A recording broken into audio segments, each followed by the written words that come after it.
Hi everyone, welcome to Ignite classes. Today we are having a comparative study on the resistors as well as capacitors. Okay, so let's start.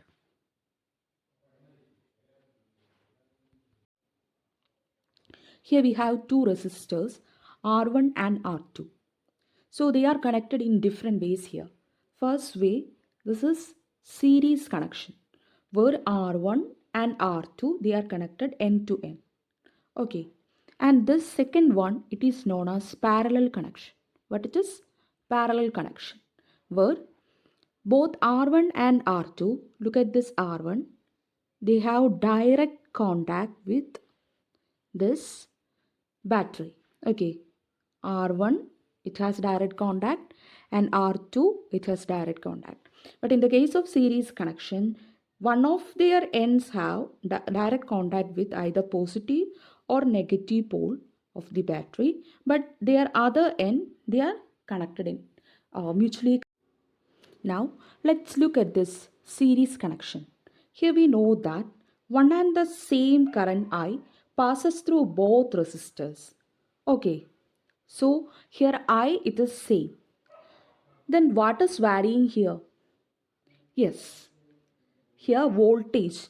There will be different voltage drop across this R1 and R2. So connect a voltmeter here. Connect just a voltmeter here.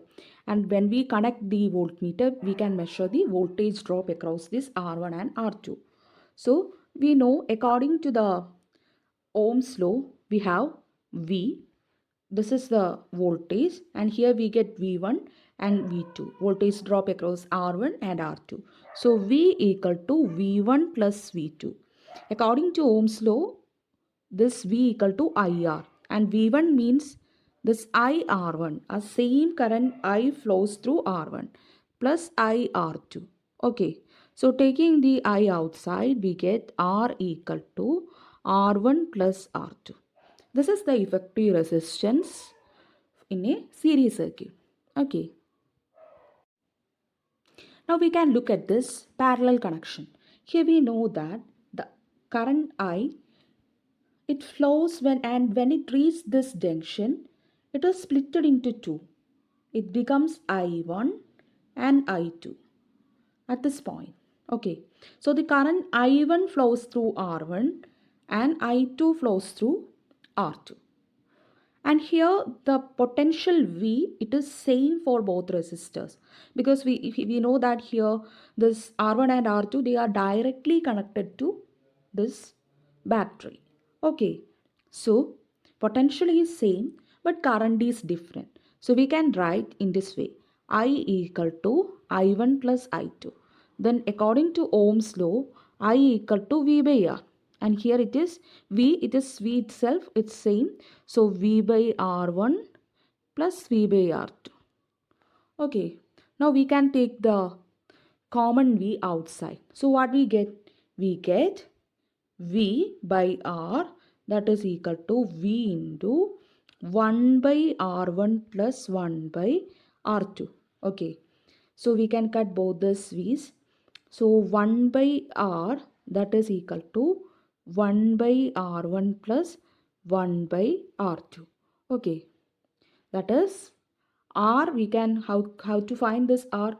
1 by R that is equal to R1 plus R2 by R1 into R2 after doing cross multiplication.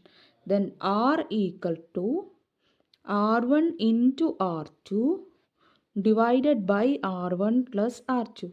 Okay, this is the equation to find effective resistance in a parallel circuit. Okay, now we are just going through the series and parallel connection in capacitors. So in the capacitors, if there are two capacitors C1 and C2, first one shows the series connection where there is end-to-end connection between the ends of two capacitors. Then the only one of their end it is connected directly to either of the ports. Okay, and here in the case of parallel connection, both C1 and C2 have direct contact with the battery poles. Okay, so that's their difference. Now we can go deep into this series and parallel connection. And at last, we have a comparison between resistors and capacitors. Okay. So we know that in series connection, the same current I is flowing through both the capacitors here. So basically we know that what's current? It's the flow of charge. That is flow of electron is current. So here the same charge Q, we can say that same charge Q is flowing through C1 as well as C2. Okay. So we have this equation that is equal to Q equal to CV. Okay, Q equal to CV. We have this equation. So from that, here we have what? Here we have same Q but different V we have. Okay, here we get V1 and here we get V2. So V that is equal to Q by C. Okay, total V that is equal to Q by C. And we know that this V that is equal to V1 plus V2. Okay. So Q that is current flowing the circuit is same. So charge is same. But V is different. Okay. So V equal to V1 plus V2. And so V equal to Q by C equal to Q by C1 plus Q by C2. Okay, Q by C that is equal to Q by C1 plus Q by C2. Okay, so I am writing it again. Q by C equal to Q by C1 plus Q by C2. We can cut q's on both sides. So what remains?